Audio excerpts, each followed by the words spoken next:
this actually is where the vestry is, or the sacristy. But on the way there, this is another hall entrance from where the cloaks are. This is what we call our reconciliation room. So this room is used exclusively for the sacrament of reconciliation. There's always a priest here Saturday mornings for an hour at least. And of course, people call at other times to make appointments for the sacrament. So this room is reserved exclusively for that sacrament. So people come in, they have an option. If they want to be anonymous, they could kneel on this side of the screen. This is the spot where I'll be sitting for the sacrament.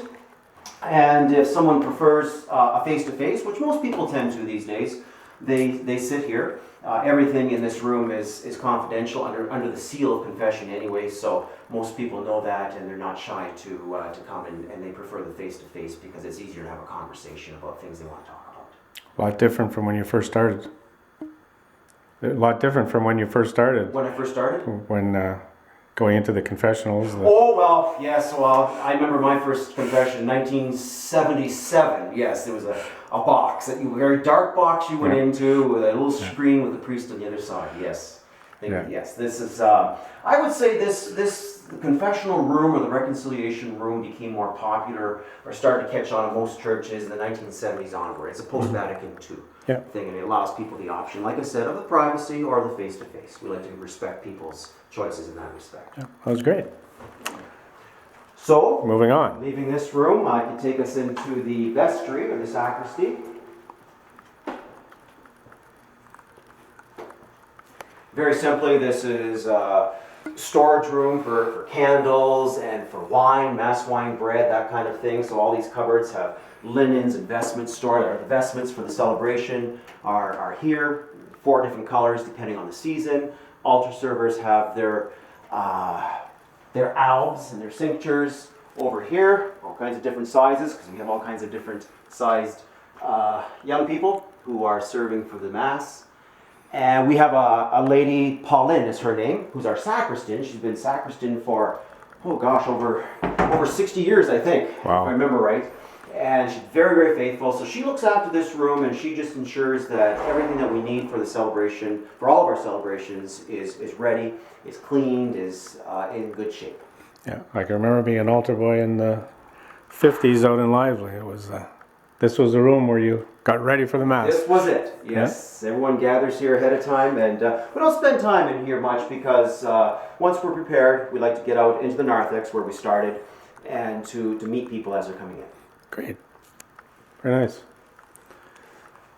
So we're actually going back down into the narthex through the second hallway. Gonna try to find the camera shy secretary. We'll go, you know what? Let's go into the hall first. Good, yes, because I just see that our photographer is here, and just before he gets too busy, we can take a little tour here. Yes, all clean. This is actually, we have a photographer who's looking, it's our photographer for the album. So this is the parish hall.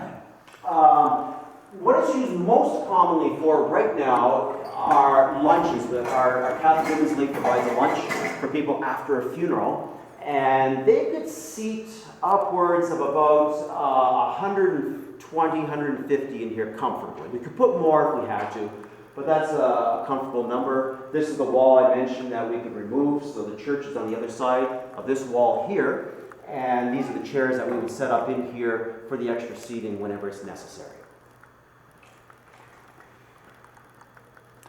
And it's used for all kinds of purposes. The Knights of Columbus and the Catholic Women's League also have their meetings in here. We do have a meeting room, which I'll show you shortly, but it's too small for the numbers that they have at their meetings. So their meetings are here, luncheons are here. The Catholic Women's League meets here every Wednesday to make their crafts for their annual tea. Full kitchen. You got a full kitchen too? We have a full kitchen. We have breakfasts here that we serve after Mass about every 6 to 8 weeks or so, depending on how things get organized. So everything is prepared here, either for large events. We had a confirmation this week with our bishop, so the reception was prepared here, which is fairly easy. Of course, the breakfasts or dinners take a little bit more, but we have good cooking and storage facilities and cleaning facilities here. Great. Now we have options here, but we can continue through this way. This is impressive, this doorway here going out into the hall. Yeah, now this is, if we come through the other door from the narthex, we have washroom facilities along that wall. Male, female, and of course, the handicap washroom facility and other storage rooms for utility. But we could actually come down this way, and I'll show you. We'll go into the offices at the end. What's this area for? This is our Just- washrooms here. So if you come in through the narthex, Oh, yes. through these doors, we went in through the hall. But if we come through this doors, the male-female washrooms are here. And this is the back entrance into the offices that we'll access later. This is a small meeting room, which is set up for our photography sessions right now. But normally we have the furniture that's in the hall is normally in here. So it's used for any parishioner could use this. Pastoral team members, we have 3 deacons, a diocesan order of women. We have pastoral workers, and they often use this room to interview people, to counsel people, or just to do whatever private work they need to work on for the parish. And if we continue to the next room, it's what we call the boardroom or the conference room. And about 12, 14 people, meetings of that size, will meet in here. So we'll have classes, scriptural meetings, small group meetings, executive meetings of committees, anything that's going on meeting-wise, this is where that will happen. So you've got a different sized meeting room for just about every function you could think of. It helps. It helps. It's often we have a system for booking them, and if there's a small group meeting here, and there's another small group would like to meet, they could use the hall, or for that matter, they could meet in the church, depending on the nature of the meeting. Any place. We're fairly flexible. Yes. Any place you can gather. So gathering again, we have another gathering room here. This is our children's liturgy room, or our Sunday school. So every Sunday morning Mass, and we have this actually in Capreol also, for our Sunday Mass there. As Mass begins, I welcome the children forward with their catechists. We dismiss them. They come in here, and they have a liturgy of the Word that's taught to them at their level. The theme that's used always matches the theme that we're looking at in the church.